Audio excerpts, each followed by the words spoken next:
Hi guys, welcome back to my channel. If you're new here, don't forget to subscribe and hit that all bell notification, and that way you won't miss any time I publish a new video.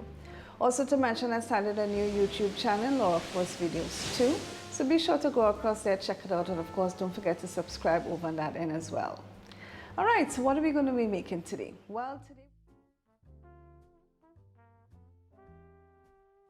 Okay guys, so I just wanted to show you how nice and pliable and soft this breadfruit roti or flatbread is. So you can see you can bend it, it's very soft. It came out really well. So if you have a ripened breadfruit, I would strongly suggest you try this recipe. I think you will enjoy it. And for those of you who are familiar with doubles and the bara that is used, I personally think this is a good substitution for bara as well, a good gluten-free substitution for bara.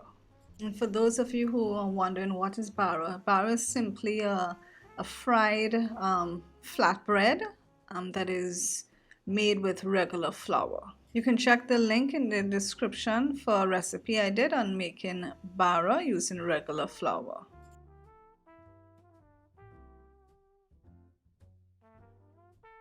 Okay, so what you want to do here now is just use the back of your fork and mash the breadfruit as much as possible so that it creates a sort of like a puree of the breadfruit, the ripened breadfruit itself.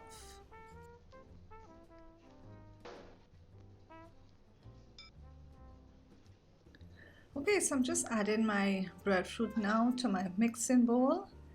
And now I'm going to be adding flour to this. Now I am using gluten-free flour. This is the brand that I use.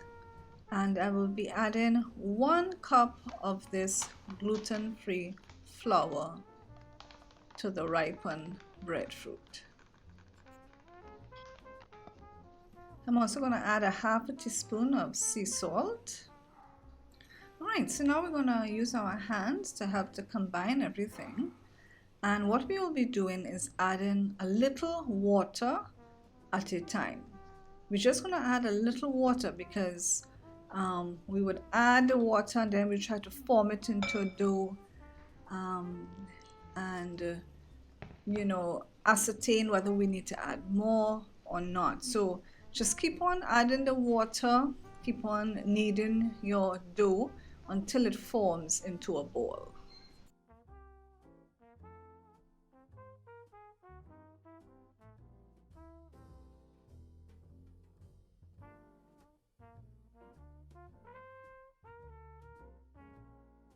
So as I was kneading my dough, I found it was feeling sticky. So I'm adding here more flour to it because remember this was a ripened fruit that we're dealing with, and so you would need to add a little more flour as needed. If you find it's too sticky, then you can just add a little more flour as the case may be.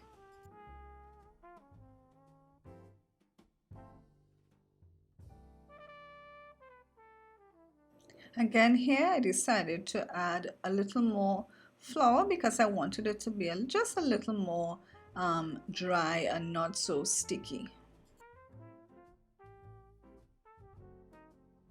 So there you have it folks, our gluten-free breadfruit dough.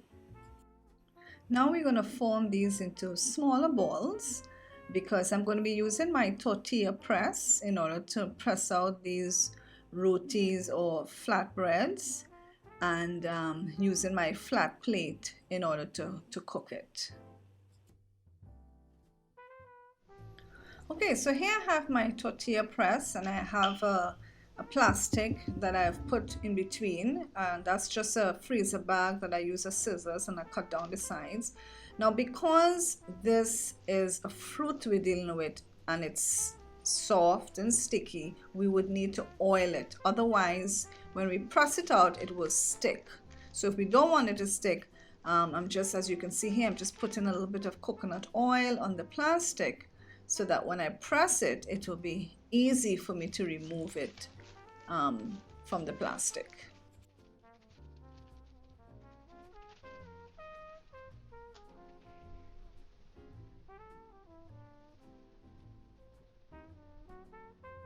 Another point that I like to mention is that when you're pressing it out, don't put too much pressure. Remember, as I said, this is very soft.